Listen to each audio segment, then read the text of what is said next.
Okay, hopefully everybody's staying safe. Today we're going to continue where we left off. We had a little bit of a sidetrack there for closures due to weather, but now we're back in business. So we're going to talk today about continuing where we left off with the tile-based environments.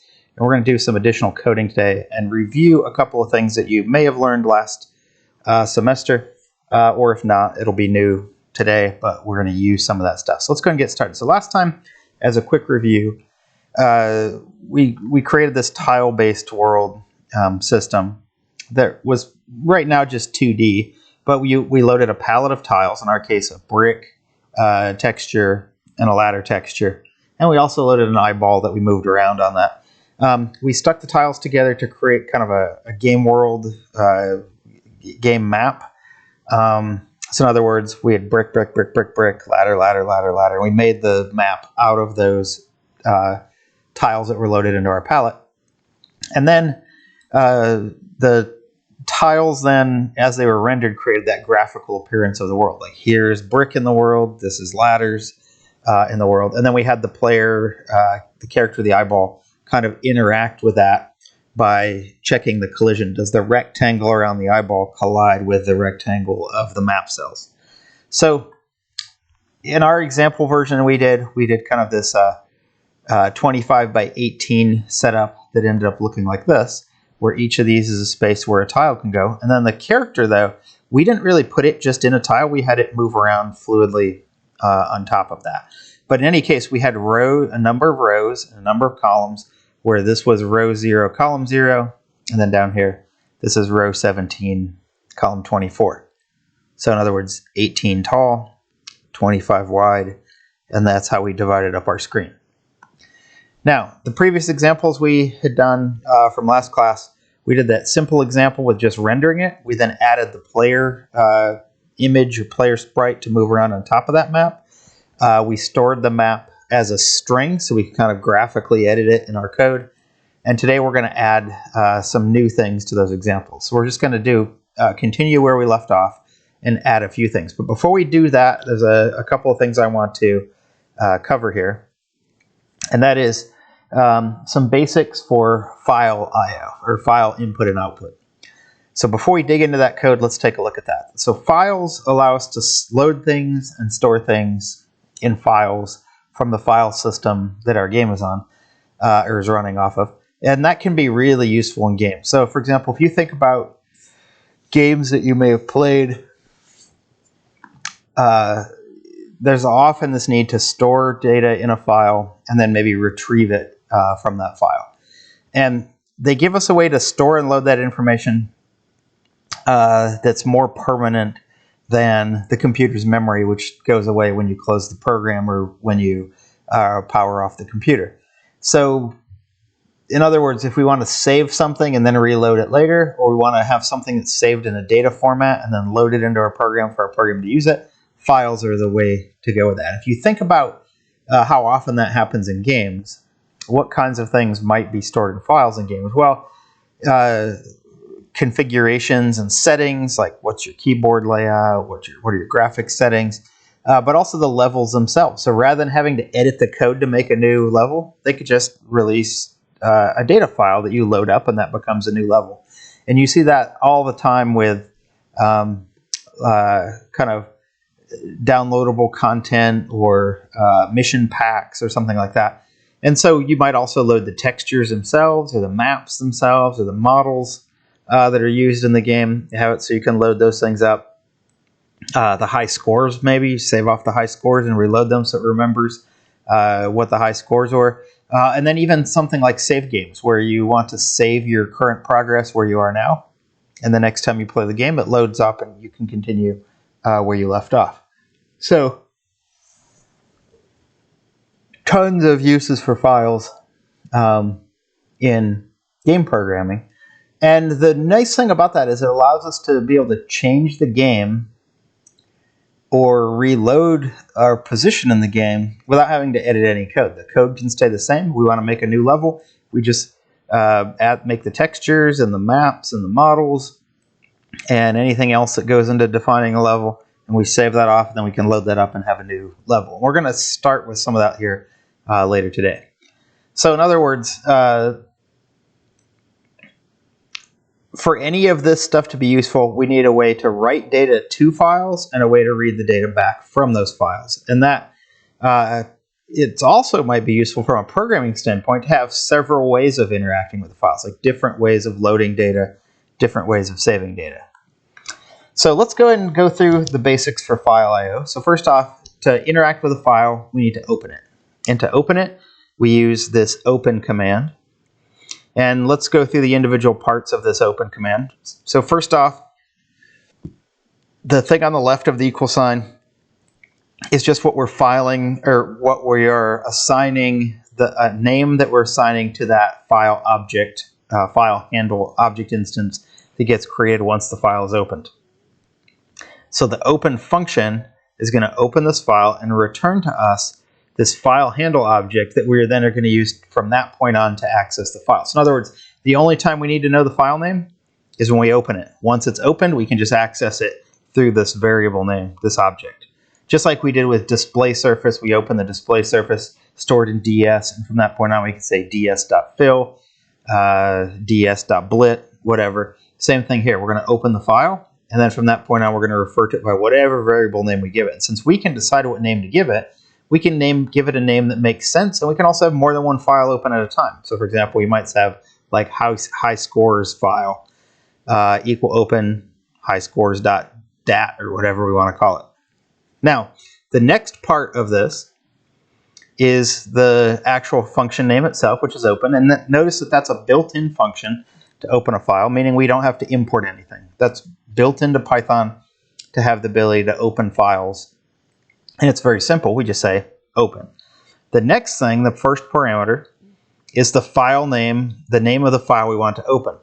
And notice that that could include a path, either an absolute path like C: something, or a relative path, like in this case, assets/map1.txt, can go into this assets folder or directory and then open the map1.txt file that's inside of there. Or if we just use the name itself like this, then that will put it in the same location as the program that's running the code.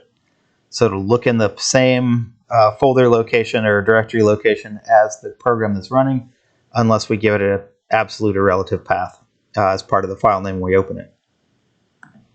The last thing is how we want the file to be opened. And the two main ones to worry about right now for you would be R means read, W means write. So we can say, hey, I want to open this file for writing to it, or I want to open this file to read from it. Now there are some other modes here that we're not going to talk about today.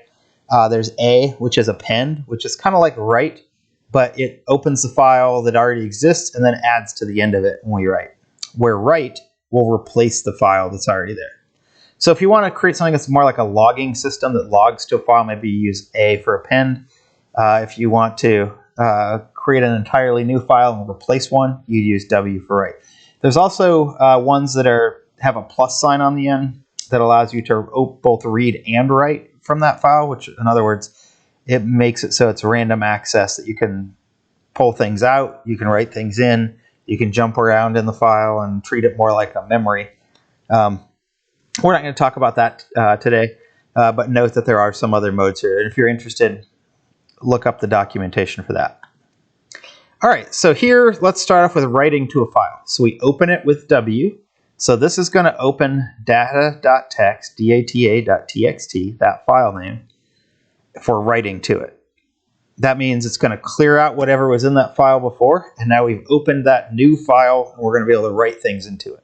So how do we write to it? Well, the file handle, once it's been created, once the file's been opened, everything we do goes through that. So file h.write, and this could be any name we want. We call this scores file. We could call it save game. We could call it whatever we want. But in our case, I just gave it the variable name file h for file handle. And just to illustrate that, so file h.write this, and then write goes into the file. Now, one thing to note is when I write these 1, 2, 3, 4, 5 lines in here, this is all going to be on the same line, and it's all going to be stuck together. In other words, these are going to get written kind of one character at a time to the file. So you're going to get T, H, I, S. And then right after the S, you're going to get this capital G-O-E-S. And right after that S, this lowercase I-N-T-O. And then right after that, T-H-E. And then a space. And then file and exclamation mark. And then \n. Now we'll go to the next line. And this will be on the second line. So if we were to run this, we would only get the first line would say this goes into the space file. And then on the next line, this space is space the space second space line exclamation mark. And then a new line, and that would be the end of what was in that file. So for us to write to a file, we have to open with write or append. And again, the difference between those, W clears out the contents and starts over. A, when we write, will add to the end of a file that already exists. And also, as I pointed out, note that these ones here are all going to be on the same line. And there's going to be no spaces between these. So spaces and new lines are not automatically added by Python. If we want a new line, we have to put it in ourselves. So it's just putting whatever characters and exactly what characters we specify into that file. Okay, there's also a way to write multiple lines to a file all at once. And you open the file the same way. But then rather than saying write, there's a method called write lines. So you say write lines, and then in parentheses you put a list. So you could put the list directly in here, or it could be in a variable, and it'll write all these out. But again, notice if I don't have this \n on the end, these are all going to get run together. So for write lines to work, there has to be a new line on the end of things, each thing if we want them on each to be on their own line. So in other words, write lines is more like a way to just write multiple things all in one line rather than have. And what it does is it's going to go through the list and write each thing in the list to that file. Now, after we're done with a file, we should close it. So to close a file that's been opened, we use the name of the file handle .close. So and this is the model you want to follow. You want to open a file, read or write to it in this case, and then close it when we're done with it. Or maybe if you're writing or reading from it, you would open it for read with an R. You would read what you want from it, and then you close it saying you're done with it. So just like in a word processor, you load up a document by opening the file, you edit it, and then you save it back and you close that document to say you're done. Now, there is one other thing that is worth mentioning, and that's you can tell if a file is open or closed by looking at filehandle.closed. There's an attribute called closed that's either true if it's closed or false if it's not closed, meaning false if it's open.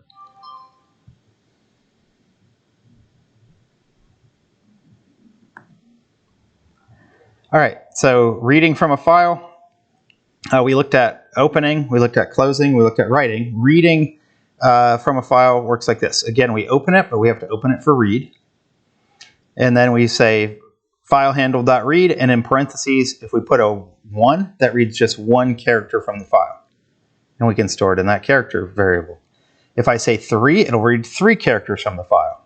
If I just say read with nothing in the parentheses, it'll read all of the remaining characters all in one shot. So in other words, we could read the entire file in all at once. But if I want to process the lines one at a time, I could say filehandle.read line, and that'll read one line in, including the new line at the end.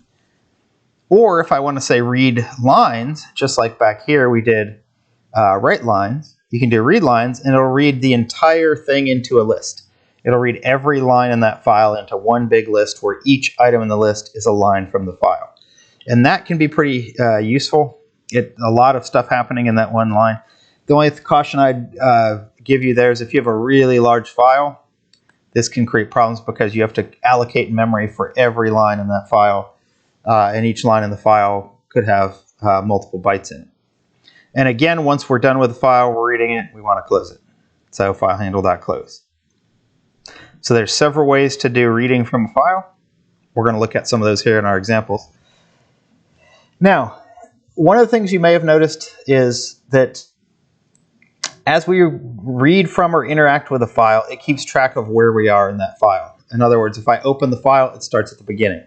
When I read 3 bytes, it moves ahead 3 spaces. When I read 1 byte, it moves ahead 1. If I read a line, it'll move ahead by however long the line is. So it's kind of like it's keeping track of where we are in that file as we're going through it. But by default, that just happens sequentially. It starts at the beginning, and it goes through until it runs out of bytes, till it gets to the end, kind of like a stream of data that it's reading. But we can control that. And the way that we would control that is by making the position jump to where we want it to be. And the way to do that is with this method called seek. So if I say fh.seek 0, that goes back to the beginning of the file to allow you to start over again. If I say seek 10, it jumps to the 10th character in the file. And there are a couple other things we can do with seek, and that is we can read off a position in the file by using filehandle.tell. That will give us a number that is the offset position from the beginning. And then you can use seek, you put in that offset, but you can also specify this other parameter, which by default is from the beginning. But if you put a 0, it's from the beginning. So for example, if I say fh.seek 10, the default is to go 10 spaces from the beginning is where we're seeking to. But if I put a 1 in the second position, it seeks 10 spaces from where we are now. So in other words, it says jump ahead by 10 spaces. If I say 2 and I put a 10 there, it's 10 spaces before the end of the file. So just note that there are ways to control that. Most of the time you're not going to be using seek, and if you are, it's going to be from the beginning of the file. And why would you use that? Well, that gives you the ability to, with certain file formats, with, for example, like a JPEG file or bitmap file, there's a header at the beginning and maybe you want to jump past that to the actual data. This gives you the ability to jump to some other part of the file. Or if you have a file that's storing equal-sized records for something, you could use seek to jump ahead to just the records you want, rather than, let's say every entry in the file was, I don't know, 100 bytes long. You could say jump ahead to byte 500, and that would be 5 records ahead in the file for the 5th record that's in that file. So things like high score files, maybe that would be useful. Something with fixed size blocks of things, that could be useful for. Okay, the second thing that we're going to add in our examples in a little bit is some physics to our simulation. So what we're going to do is we want to make it kind of like a side view. In other words, you're going to have like platforms, and the object can kind of walk off the edge of the platform and then fall. Or you can jump up on there. So the things that we're going to add in our examples here in a little bit for physics are gravity, meaning a constant force pulling the character downward on the screen. Jumping, meaning when you're standing on a surface, it's an upward force that you can apply to jump into the air. Acceleration, meaning using the A and D key to accelerate left and right. So in other words, you can kind of start off slow and run and build up speed and accelerate left or right. We're also going to do collision as part of that. So when we hit the wall, we'll bounce off of it, or when we fall and land on the ground, we'll bounce a little bit. And we're also going to add friction, which means we're going to slow down when we're on a surface. In other words, you're running and then you stop running and you skid a little bit before you stop. So we're going to use those concepts to make our example code. So let's start off the examples we're going to do today. We're going to extend example 3 and we're going to add some physics simulation. And then from there, we're going to add a little bit of code to optimize our tile collision detection, because that's going to be happening a lot in our code. And then the next example we're going to do is we're going to extend that. And rather than having the map right there in the code, we're going to load it from a file using what we learned today. So those are the 3 things we're going to do today, the 3 examples. And notice I named them 4, 5, and 6 because we're still doing tile-based worlds. So if you don't remember what examples 1, 2, and 3 do, go back to the previous class, to class 9, look at the code for that, maybe follow along with that. But today what we're going to do is we are going to focus on adding the physics, optimizing the tile collision detection with a little bit of code, and then loading a map from a file. So let's get started here. So let me switch over to the code that we had from last time, which was 3. And let me make sure you can see what I'm doing here. So let me load up the code first, and then let me switch over so you can see it. Okay, so here's the code for tiles 3 from last time. And let me resize this so it'll fit on the screen here. Put that right there. And let me move this guy over a little bit. And that down just a hair. Okay, so here we go. So this was the code from last time. This example 3. And what we're going to do is we're just going to, let me make the code window a little bit bigger, and let me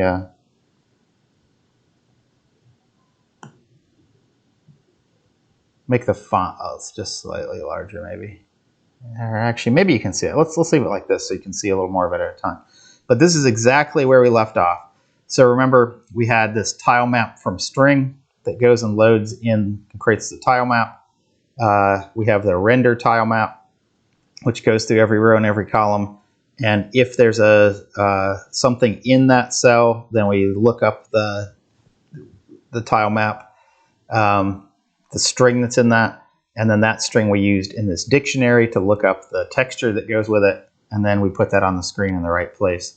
And if there was nothing in that spot, we made this magenta square, meaning that for tiles that have undefined textures, we'll be able to see that those are undefined rather than just have it silently fail. We'll be able to see that. Now, here's our tile map collision code that we did. So in other words, we went through every row and every column, and we checked to say, does that tile overlap with the X, Y, width, and height of the rectangle we passed in there? And if it does, we return true. Yes, it collided. If it does not, we return false and say, no, it didn't. And then here, we have this render I, which was very simple. And then down in our code, we loaded the 2 textures. We put them into the texture map dictionary, which was under the key B1, we put the brick texture. Under the key L1, we put the ladder texture. And now when we have our map, any pair of characters B1 makes bricks. Any pair of characters like L1 makes ladder of type 1. And then now that we've defined that string, we just call that function we made earlier. And then our main program becomes really simple. We move the eyeball around. We check the collision. If it does collide with something in our map, then we move it back to the position it came from. And then down here, we just render the tile map, draw the eye on the screen, update the display, and we just repeat that over and over. So very simple up there. And just to remind ourselves what that did, let's go ahead and run it.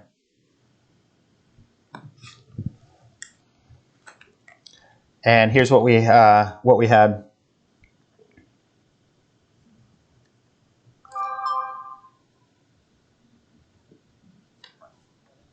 And you'll notice that we can move around with the keys. It bumps into stuff. It cannot move once it's run into things.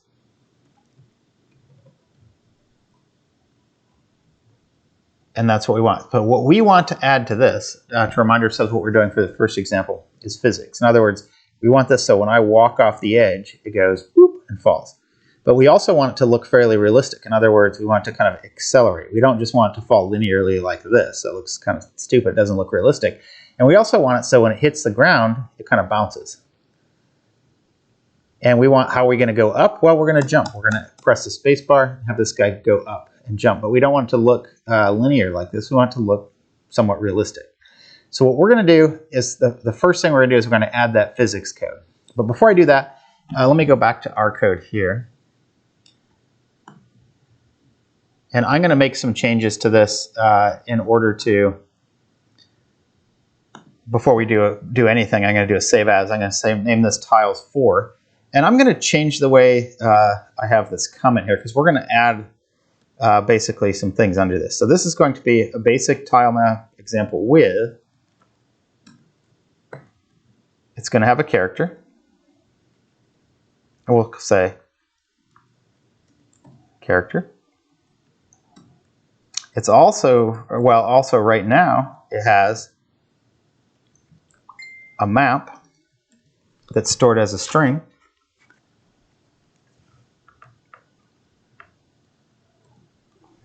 And we are going to add one more thing to this.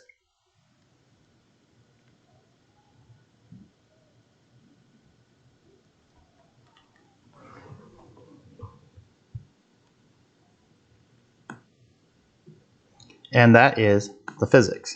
So here,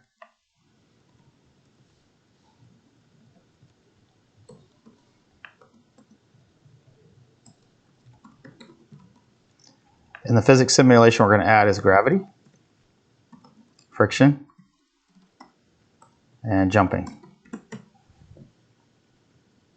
And I suppose like we're going to kind of bounce off of things as well, but I'll just have that as part of the overall thing. So here, we'll add bouncing to the list. All right, so there's a list of things that we're going to add.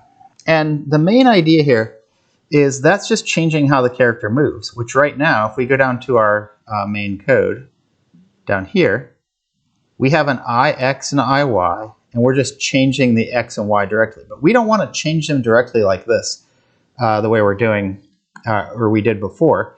We want to make that work a little bit differently.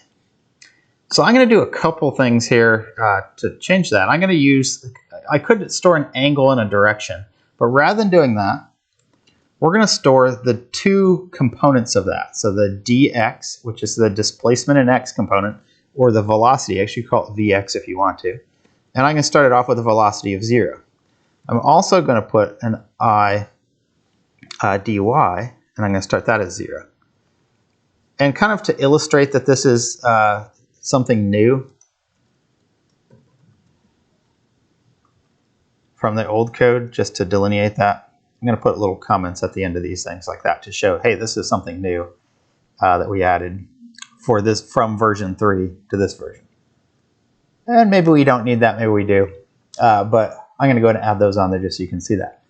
The other thing I want is, since we're going to be dealing with, we want this to be frame rate independent. We probably should have added this last time, but I'm going to go ahead and make that frames per second clock the way we did previously. So FPS clock equal pygame.clock or .time.clock. And then at the top of our loop, to cap the frame rate, I'll cap it at 120 hertz. So FPS clock .tick 120. So now we have a constant frame rate. So if you run this on your computer, as long as it's fast enough to keep up, it should work the same way that mine does. So if you have a really fast computer, it won't go nuts. If you have a really slow computer, it might be a little sluggish, but 120 is not too high a frame rate, so we should be able to keep up with that. Okay, now the other thing we're going to change is how the movement happens. Well, W and S aren't going to work for moving up and down because we're on a side view. So I'm just going to delete those.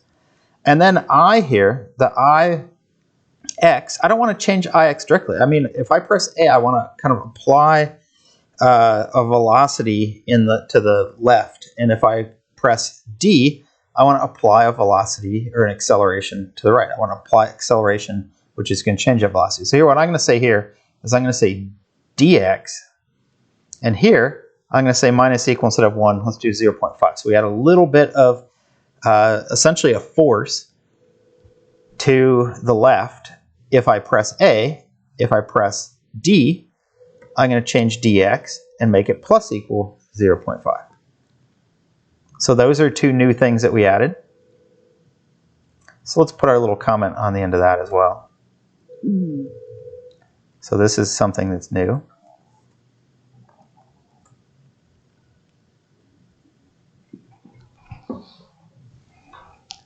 And hold on 1 second, I'm going to pause and I'll be right back where we left off.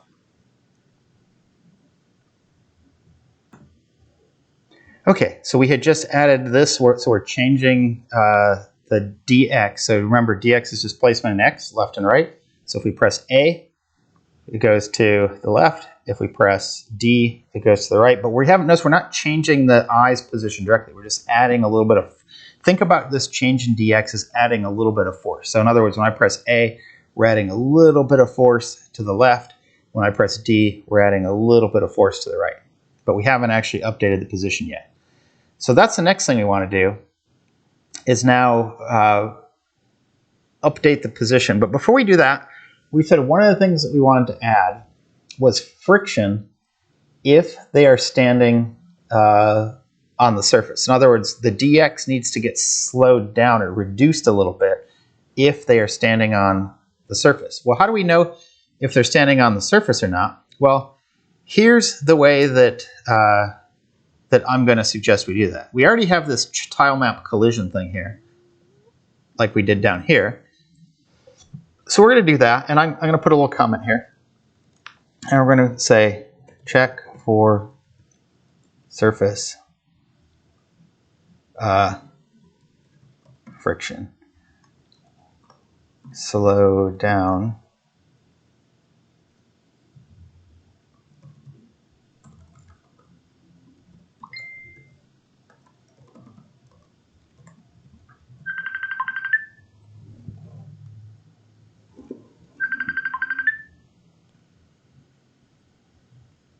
And give me just a second here. Okay, so you notice what we're doing is we're checking this collision, but we don't want to check with exactly where the eyeball is now, because it could be sitting right on top of that, and we want to know, is it colliding below it? So what we're going to do is we're going to say, let's imagine the eyeball was down just a hair on the screen. So we could do like +1 or +2 or something with the y. So in other words, if we move the y down just a little bit, is that touching? And that means if it is touching, that means there's a surface below us that we could actually, that we're actually standing on. So in other words, we're going to add friction if we're touching the ground. And the way we're going to add that friction is we're basically going to say I dx times equal 0.95. In other words, we're going to lose 5% of our speed along the vertical if we're touching something. So in other words, I'm trying to find something here. So in other words, think of it like this. So here's this surface. And what we're saying is if the thing that we're on top of, if we were to move that down just slightly, if that collides, that means we're on the top of that surface or right above it. So we're going to slow down any side-to-side movement by 5%. So in other words, if we're running and then we stop, we'll lose 5% and 5% and 5%. We'll slowly come to a stop. Now, you might think like, well, 5% isn't much to lose. And you're right. We could play around with this and make it so it's 50% each thing. But keep in mind, this happens every frame. So 120 times a second, we're going to lose 5%. So eventually, we're going to come to a stop. And if we want to play around with this and make it so that the friction coefficient is higher, so it stops faster, meaning we lower this value, or we want to raise it closer to 1, we could do that. You probably shouldn't be greater than 1, because that means when you're moving, you'll accelerate on certain things. Now, there are games that have game mechanics like that. Like you're running and some kinds of surface make you go faster, like a conveyor belt or Portal 2 with I forget which color of the stuff it is. But there are some things you could do. But here, we're just going to get slightly slower each time if the space below us has something on it. Okay, well now we are actually ready to apply that change in x to our position. So how do we do that? Well, here we're just going to do I x plus equal I dx. And notice we're not using object-oriented programming for this. We'll do that next time. And let's add our little thing here to show that this is all new code, or all new code that we've added. That's not what I want to do.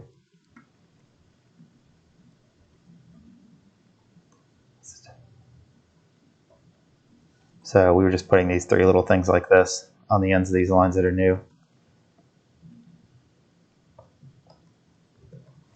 So you can see which ones are new. Okay, so we've added that. And now after we've added that, we've changed the position of the eye. We're going to check for collision again. So in other words, we moved it only in x. Now notice this is different than what we did last time. Last time we remembered the old IX, the old IY, and then we moved it to its new position. If it was colliding with something, we moved it back where it came from. We're going to move it along X first, and then we're going to move it along Y. And that way we have kind of decoupled the two comparisons. In other words, we're kind of doing it, move it along the X, only applying the DX first. If that collides, then that can tell us we need to bounce off of, or which way we need to bounce off of that. So I'm going to do a collision check here. So here, I'm going to check that same kind of collision that we're doing. Actually, we already have one down here, so we're just going to change the one we already have. So if it collides in the new position, this is the new position, then we put the old back. We're not going to put the old Y back, just the new, or the old X back. And we're also going to add this code, I dx times equal. And this is going to invert it to make it go back the other way. But not only is it going to invert it so it goes back the other direction, meaning bounces, we're going to have a negative number here. But that negative number, if we just said times equal -1, it'll bounce off and not lose any speed. But I want it to have kind of an inelastic collision and lose a bunch of speed. So I'm going to say minus equal, or times equal -0.5. So it inverts it. So in other words, if we go running into a wall, we're going to bounce off, but we're going to be going half the speed when we come off as we were when we hit it. So if we're going, let's say 10 pixels per second, will be 5 when we come off of it. And if we want that to be lower or have even less elasticity, you could make it like 0.25. We can play with those numbers later on if we want to. Okay, and let's mark that. That's a new line.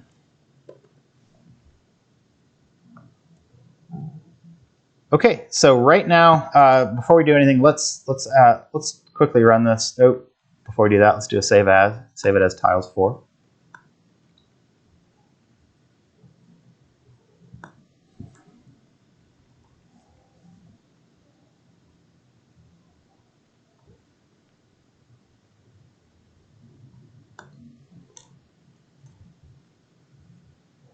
And here it is, and you'll notice that it's not moving right now because we haven't added the gravity. But if I press D, notice there it is bouncing off of the wall, and I can get it going. Bounces. Every time it bounces, it loses some speed. Now notice we are getting a warning because we're doing a blit to a non-integer location now. So let's fix that warning. And that's coming from ds.blit in our function that rendered the eyeball. So let's just put an int around these. And again, I don't know why Pygame decided not to do that in the functions themselves. And now we don't have that warning, and it will still bounce off of the wall. And you can kind of see that bouncing behavior happening there. And you can kind of see that I can get like a running start and go fast, but I lose speed when I hit the wall. All right, so we have that. Now let's add the gravity in. Now we're going to add gravity in a similar way that we added the acceleration when we were pressing a key. It's just going to be constantly going in that downward direction. So to do that, to add the gravity, essentially what we're going to do is, well, we've got two things. We want to add a jump when they press the space bar, and we want to add a constant force of gravity. So what I'm going to do is I'm going to put both of those in kind of right here. Let's do the space bar first. So if keys pygame.k_space, if we press the space bar, then what do we want to do? We want to have a force in kind of the upward direction. But we only want that force to happen if they're touching the surface, if they're standing on a surface. Well, we already did a thing if they're standing on the surface up here. So we kind of probably could have combined those, but we're going to just make a separate one here. So if they're standing on a surface, then we're going to say I dy equal, and I'm just going to set it equal. So in other words, the force of the jump is always going to be the same. And let's make this like -10 or something like that. So in other words, a jump always has the same amount of force. It's going to push them up.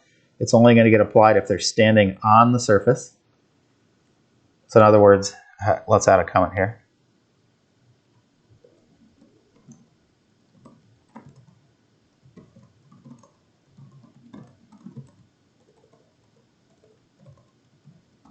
allow jumping only when we're standing on the ground.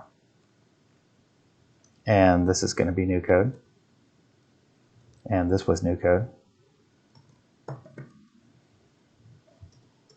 All right, so that handles the jumping. But now we have this case where we want to have a constant acceleration trying to pull us down. In other words, adding to the dy of this. So here I'm going to say, actually I'll do that really easily. I'll just say I dy, just like up here we did with dx. We're going to say plus equal 0.5 to kind of push it in the downward direction. So let me put a comment on that.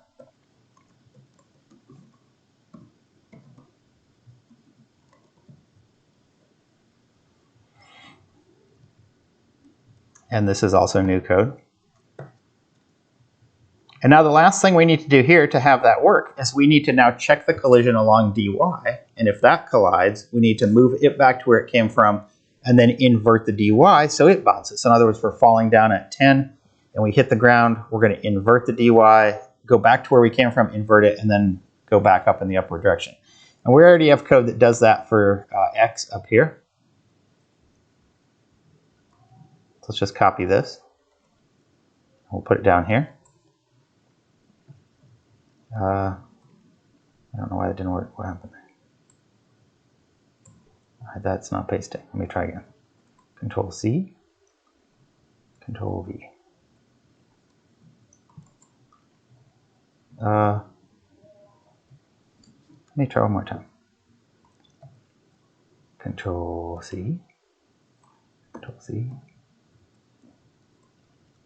Control C, Control V. I don't know what's happening there, but somehow the key shortcuts weren't working. All right, so here if we have the collision, then, and this is only on I, we put that y back where it came from, and we invert the dy. And this stuff is all new here as well, and somehow we got some of this out of order. All right, so there's our code, so let's run it and see what happens.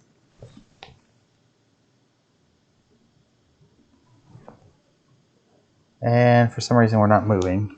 Let me check that code one more time.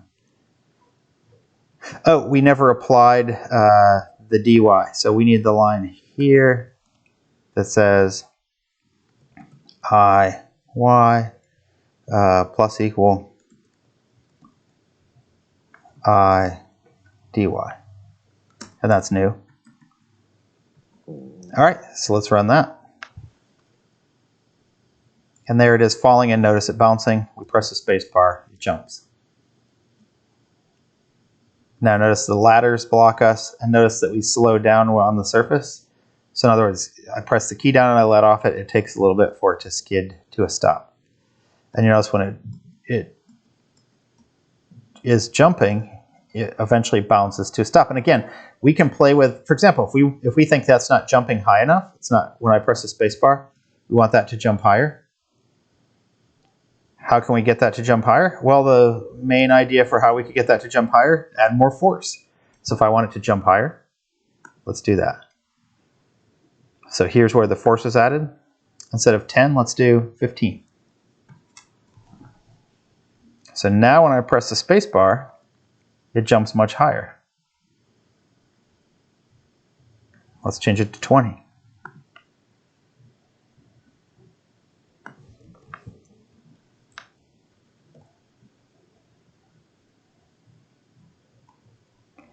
Now it jumps really high, almost high enough, I think, to get on that platform up there. Yep, look at that.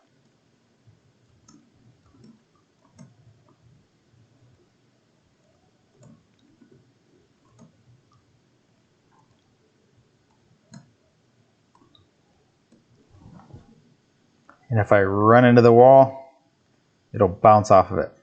You can kind of see that bouncing. So you notice that we have semi-realistic physics action happening now, just with those few changes we made.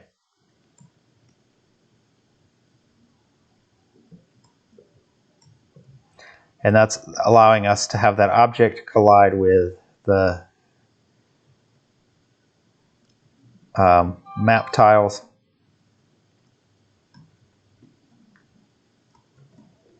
me try jumping up there again. There we go. All right, pretty cool. Now, that's pretty much what we want to do for that first example. And notice we didn't really add that much code. Really, we added 2 lines there, a couple down here. We changed. We also got rid of some. We added some stuff down here. But the idea is, one of the keys here is dividing up the movement in X, computing that, checking for collisions, responding to those collisions, and then move it in Y and check for those collisions. And by dividing it up, we remove a lot of those corner cases where was the movement caused by gravity pulling us down or us running sideways when we had the collision. This gives us a way to very cleverly deal with that so that we can know, all right, we moved left and right, we hit a wall, reverse just the left and right. Move up and down, we hit a wall, reverse just that. So by dividing it up into 2 different parts. But one thing you'll notice that causes is we're calling this check tilemap collision in multiple places here. And that means that that's getting called 4 times every time through our game loop. And it's going through every map or every tile on the screen checking that. So that would be a good candidate for us to come up with a way to optimize that a little bit. And that's what we're going to do with the next example.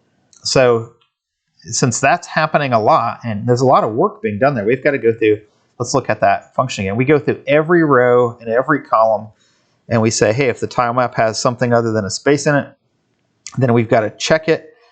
We do these calculations here for the minimum, the maximum for the column and the row that we're on, and then we check that stuff there, and if it is overlapping, we return true, otherwise we return false. But one of the problems with this, and let's go back to the screen for a second. Let's go back and look at here, let's run that program again and go back and look at it for a second. One of the things that you might notice about this is to check the collision of the eyeball where it is now on the screen. Notice we're checking stuff that's nowhere near it. We're checking every one of these. We say, hey, that has something in it. Does that collide with this? No. And we go to the next one. Does that collide with that? No. Does that? Does that? Does that? Does that? And we're just running our way through all the stuff that's really far away, seeing if each one collides with this eyeball, which is somewhere really far away from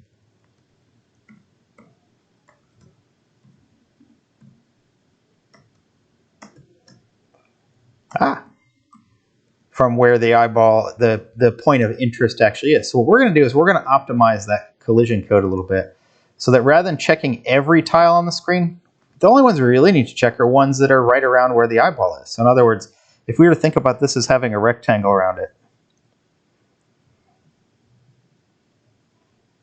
and we were to think of the stuff on the screen as having rectangles, we only really need to test the ones that are right around this. And to kind of illustrate that, let's actually add a rectangle around that eyeball.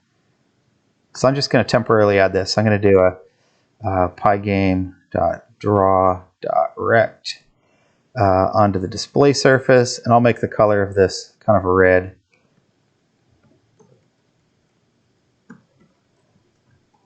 And the rectangle here is going to be IX,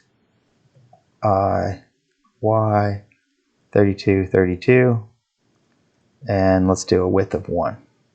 So that's going to be kind of our bounding box for that. And notice now I have that red square around it so you can see that bounding box. But all we really care about are the tiles that collide. There could possibly be colliding, and then we want to know, is there a texture in there or is it blank? So notice, why would we ever check stuff up here when we could just check the cells that are right around this guy? So that's what we're going to do. So quickly, let me do one other thing to make this clear what we're talking about here. Let's go to render tilemap, and I'm going to go ahead and do a rectangle inside of here for everyone, no matter what.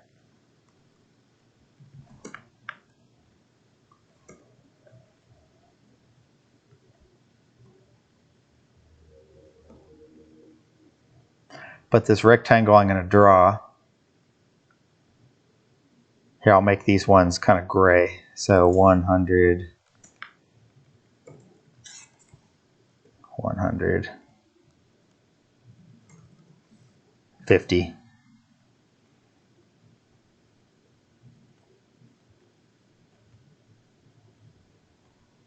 And let's make this a width of 1. Okay, so now you can see the grid and you can see the rectangle around the eyeball. We only really care about checking the ones where these overlap. So as we move around on the screen here, we'd only really care about places where these the green rectangles overlap with the red rectangle.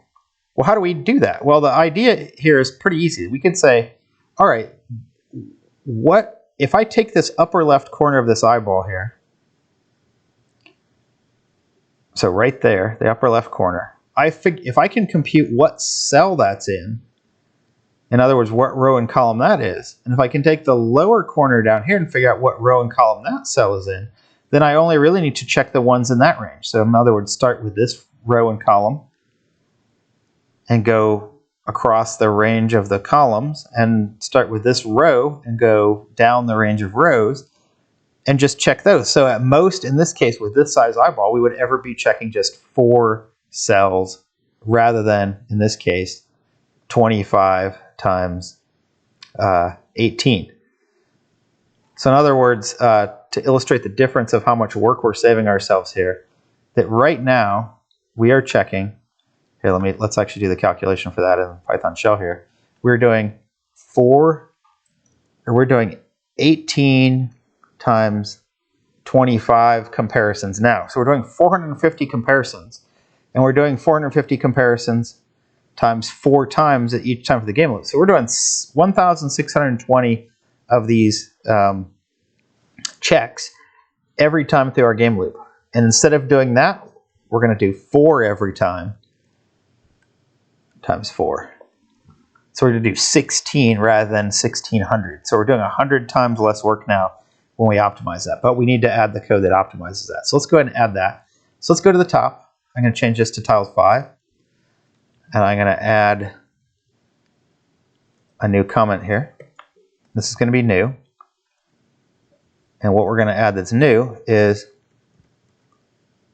optimized tile collision function.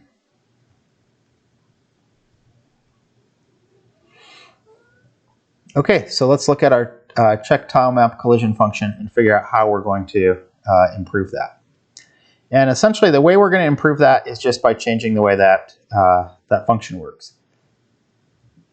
And it turns out that that's going to be pretty easy to do. In other words, rather than starting with 0, we want to figure out what's the start row we want to start at. So I'm going to write some code here. I'm going to say we want to calculate the start row.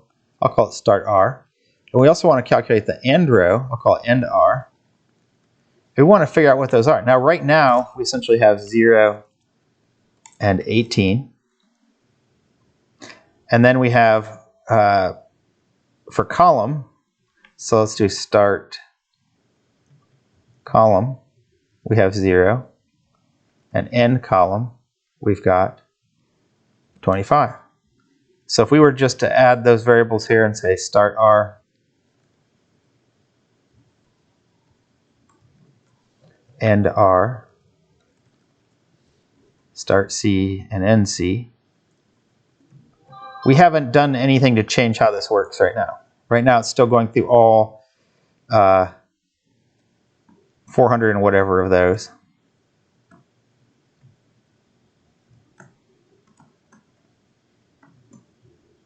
But what we want to do is just check the ones from the upper left to the bottom right one, which sometimes might just be 1 tile, sometimes it might be 4, it could be 2, if it's perfectly aligned this way or this way. But at most, we're going to check 4 of them around it rather than 450 of them.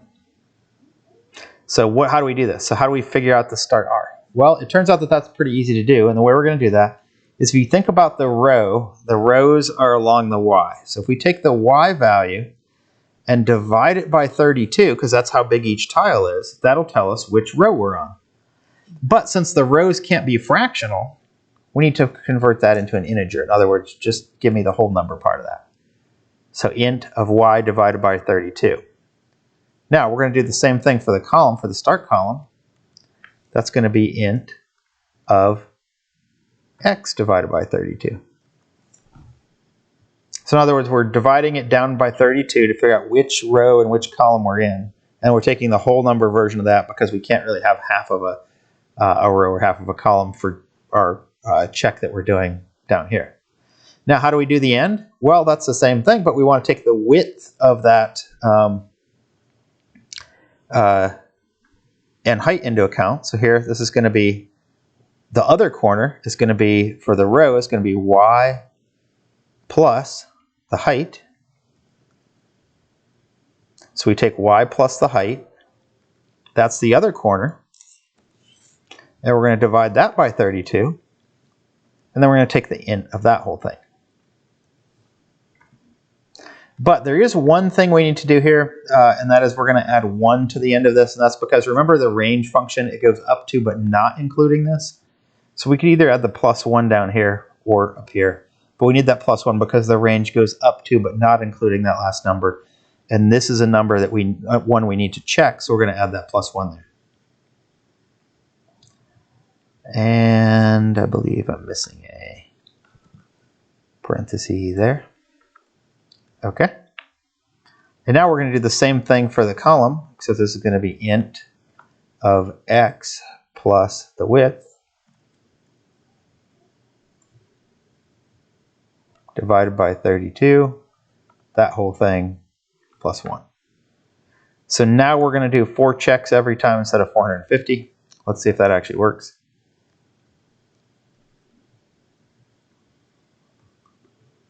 And that looks good.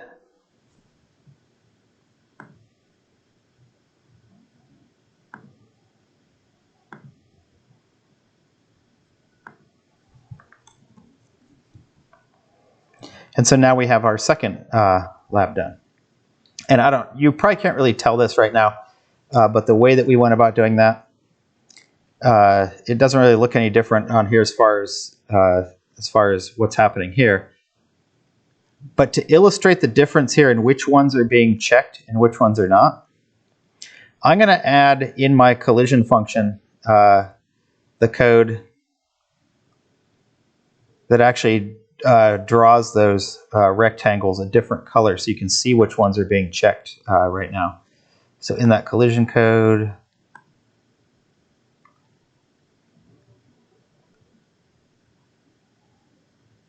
and actually that turns out to be a little bit harder than I thought because of the way we're doing the rendering of the tiles happens down here. I'll leave that off for now because that's going to take extra time and we're already at an hour. But we could make it so you could see which ones are being checked by making a list of the ones that are being checked. All right, so that was tiles 5. Now, the last example that we wanted to do was loading the map from a file. So let's go back to our code and look at where does the map come from right now. So the map right now comes from this string. So if we had a way to store this string in a file, and then just load up that string and process that string, then that would be really easy. But there's one thing that we're going to want to add later on, and that's we're going to want to make this a little bit more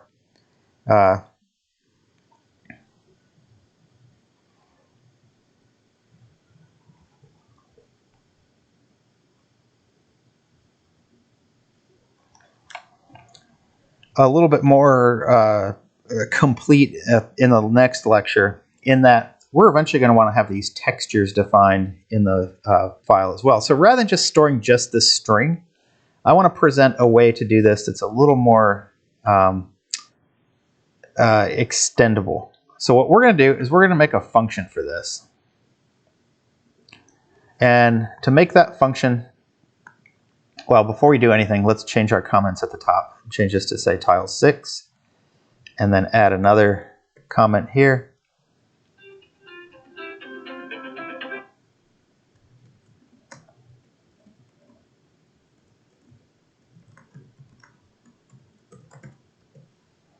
And say map loaded from file. So notice we've been kind of building up our capabilities from this for this code that we've written so far.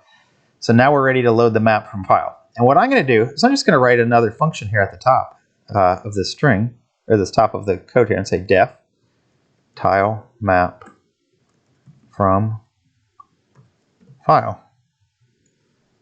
And it is going to accept, rather than that string, it's going to accept a file name. Now, how are we going to write that? Well, we need to open that file. So I'm going to say fp equal open file name. And we're going to open that for reading. So we're going to put an R there. That could be double quotes or single quotes. It doesn't matter. Both of those are strings in Python. So we're opening that file name for read. And what I'm going to do is I'm going to use that read lines thing to read all of them. So I'm going to say lines equal fp.read lines.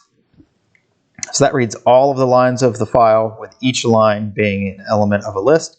And then I'm going to go and close the file. So fp.close. So we opened the file, read all of the lines into a list in memory, and then immediately closed the file. Now, there's one other way to deal with files that closes them automatically. You can actually, there's what's called a with block, where you could open the file and say with fp.read lines, and then that would be indented under that, and then it closes automatically. For right now, we're going to use the explicit open and close, because I think that that's at least, even though it's considered better to use a with block for that because it closes automatically. For teaching you guys about files, I want it to be clear that we open the file, we do stuff with it, and we close it, that those are actions that happen. Nothing is hidden or black boxed with how we're doing it here. Now, what I'm going to do is I'm going to take advantage of this tile map from string functions. If I can read that map into a string from that file, I'm going to do that. So what I'm going to do is I'm going to say map string equal nothing. So right now it's empty. But as I read lines from that file, if it's a map line, I'm going to add it to the end of this string. So we're essentially going to be building up a string that looks like this in memory. And then we're just going to pass it off to that function we had used before, this tilemap from string function, which generates a tilemap and returns it. So toward the bottom of this function, we are going to essentially call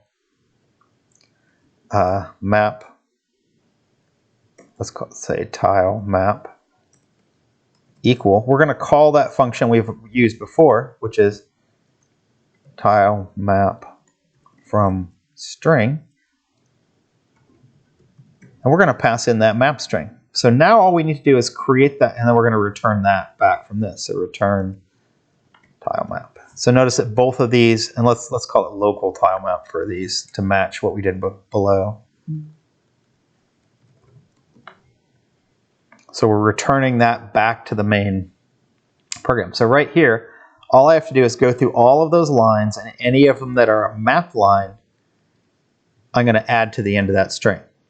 All right, so here's how I'm going to do that. And say for line in lines. And remember, lines is a list of every line from that file.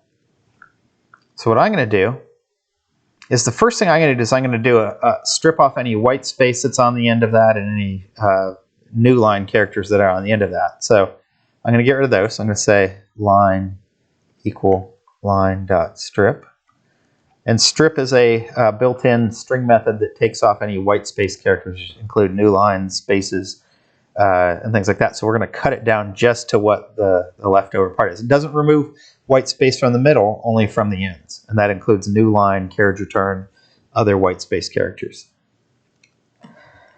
All right, so after I've done that, the next thing that I'm going to do here is I want to split that line into two parts. And the reason for that is I want to create a type of file that's going to hold this map like this.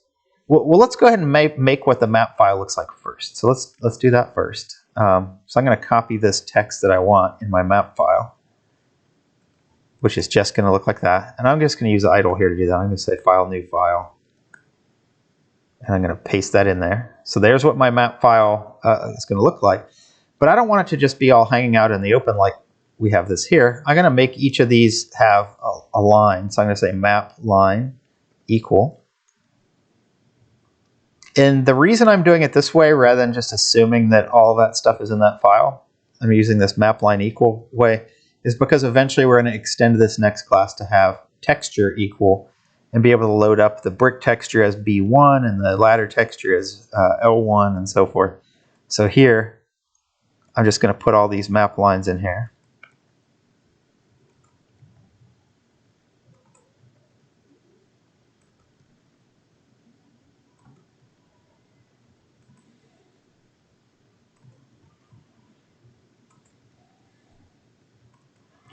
And notice what this is allowing us to do is create this map file that has a number of different lines. And I suppose, but it still graphically looks like,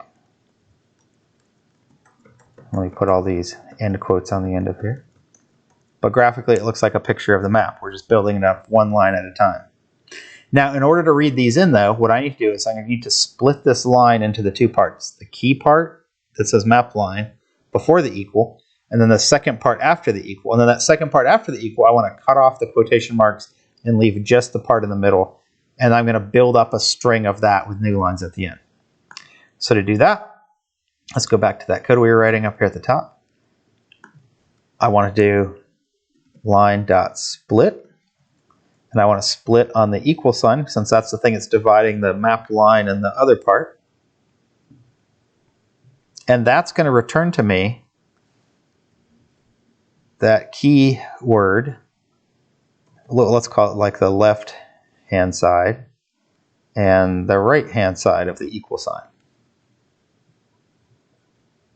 So in other words, split takes the equal sign, the stuff on the left goes into this variable, the stuff on the right goes into this variable. And so what I'm going to do here is I'm going to say if the left hand side is equal to a map line, then we want to add that to our map string. So how do we add it to the map string? I'm going to say map string plus equal line, but I don't want the quotation marks. I'm going to start with character 1 and I go up 2, but not including the last one, -1. And since that map string expects a new line to be placed in between each of those, I'm also going to add a \n at the end.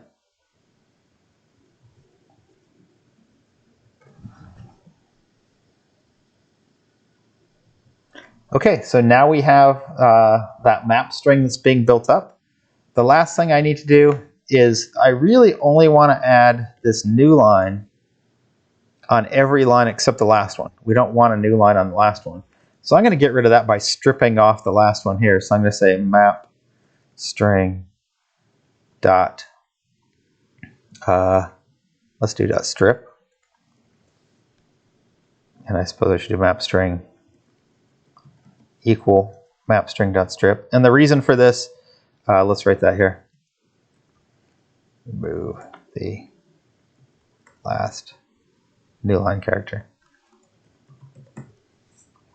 And then we just pass that string off that was built up off to the function we already created that we know works. And it's just like we had written it in our code. All right, so we now have a function that will load that from a file. We had created that file. Let's go back to that file and do a save on that. And let's do this as a file save as. Let's call this map1.txt.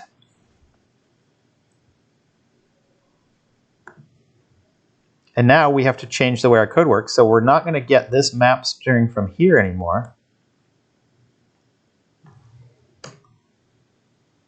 And we're not going to call tilemap from string. We're going to call tilemap from file. And we called that map1.txt.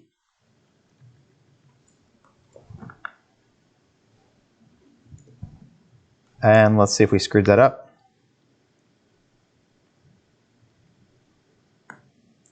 And somehow we did screw it up.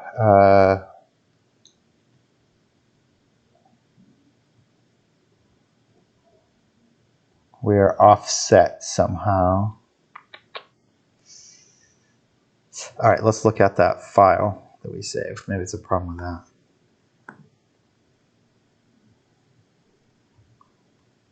Map1.txt, that looks okay. Map line equal. All right, let's see if we can figure out what's going wrong here. Let's go back to our code.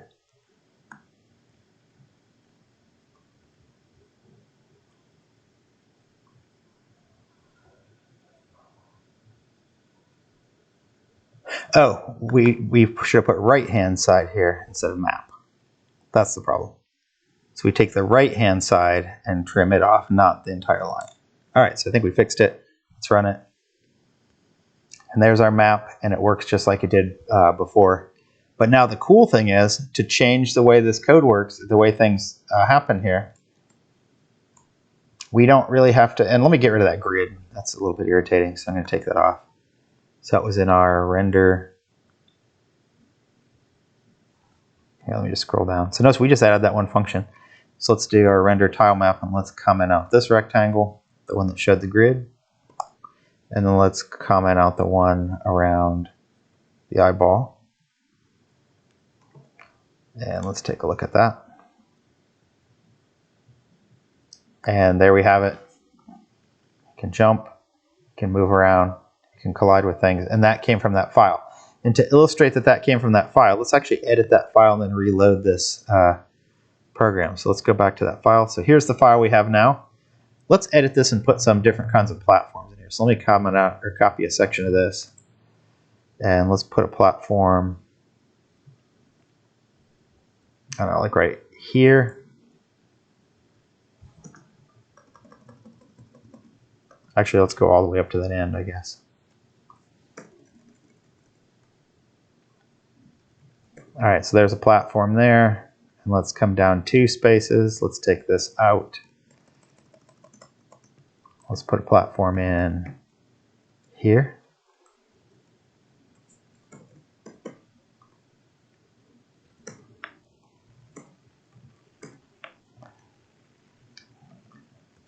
Let's take this out.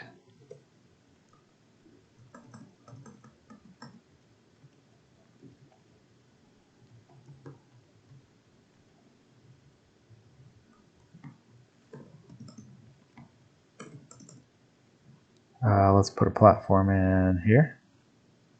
Actually, maybe start right about there.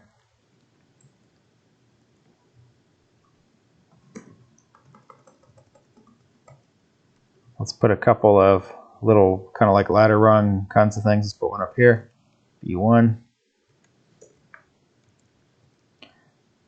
Let's put something down here, B1.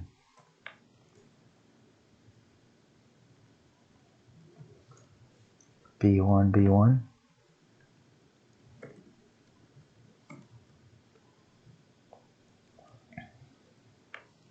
B1. And notice this is pretty cool because we can actually just draw however we want this to look. Let's put a platform in down here.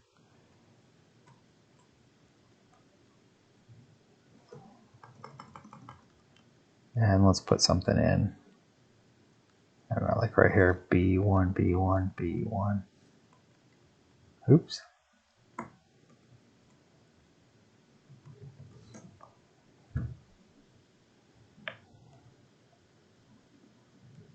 And maybe we'll put a little B1 over here. All right, so now we have that new map. I'll just do a Control S to save that. And let's go back to our code and run it again.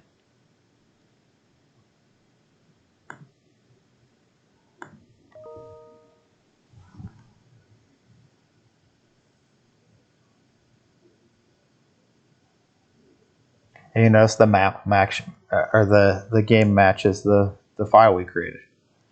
And notice we don't have the ability to like climb the ladders right now. That's something we could add. But this, the way this is right now, this is not too bad. And we can change. We want the map to look different. We decide that part of it looks stupid. We can change that to how we want because it's just saved in the file. And in fact, we can make a map editor that allows us to move around inside of this environment and change the map. Change how the map looks.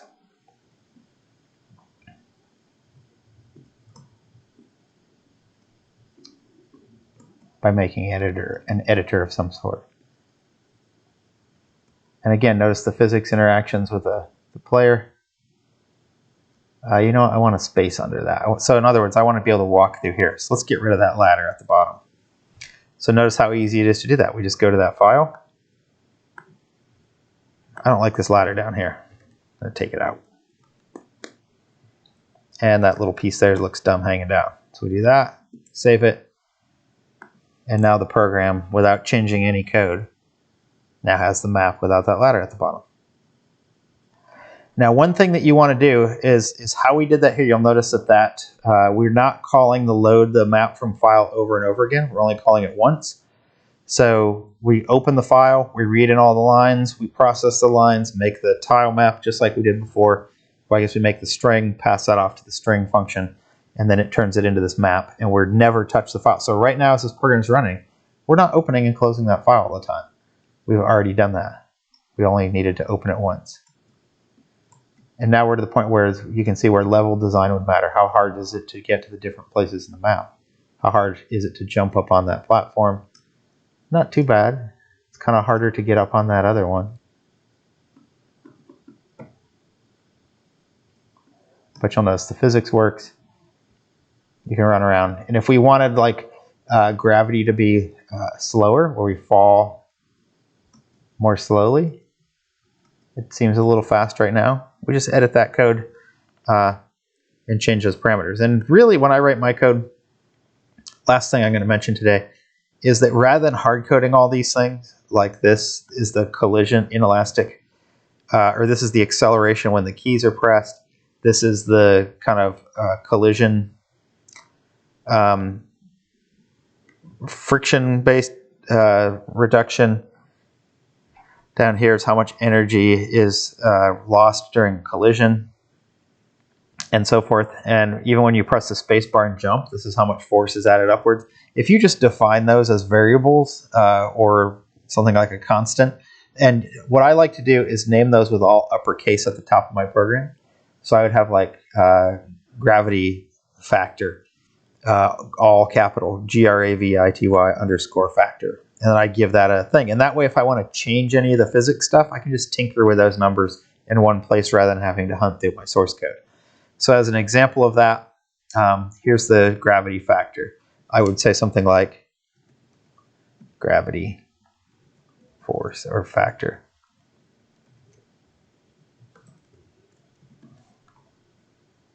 And then my code at the top.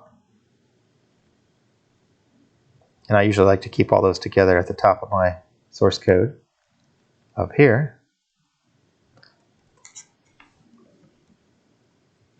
And right now it was 0.5, and you'll notice that works the same. There's the thing that falls. But the cool thing about this, if I want less gravity, now you'll notice it looks a little more sluggish. And also notice now that the gravity is less, the jumping actually goes much higher than it did before. Because that wasn't just a raw amount of force that was applied for jumping. So jumping is a little bit overpowered right now. And this zipping back and forth seems really fast now that the gravity is slower. So this is like a world with less gravity.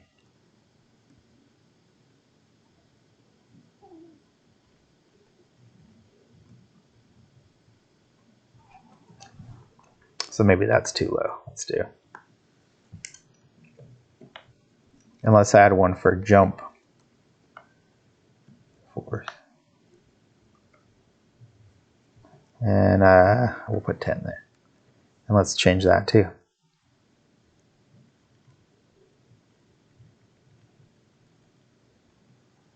So that was when they pressed the space bar here.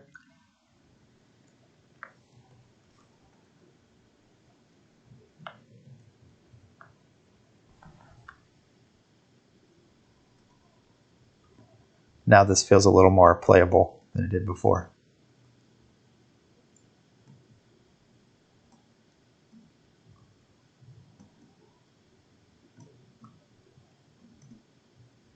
So we can jump up on the platform, much more playable. It's a little bit too fast. And maybe the friction takes too long to skid to a stop too. So let's deal with that.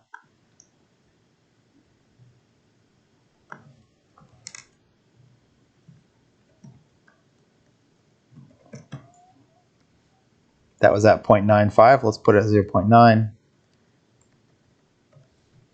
I'm going to change it from gravity factor to force. So factor usually I think of as something that reduces something a little bit at a time, like our friction slowing us down.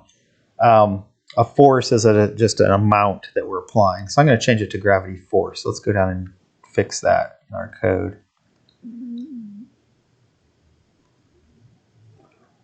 Oops. That's down here.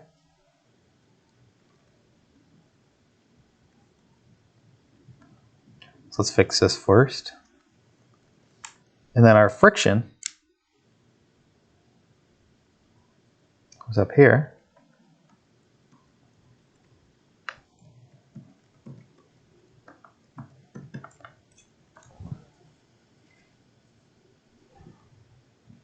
Okay, there's my code. Now you'll notice it comes to a halt much more quickly.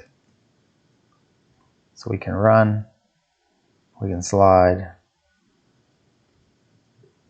we can jump up on things, and this feels much less out of control for jumping and moving with those new adjustments we made. But the cool thing is we can set these to be whatever we want.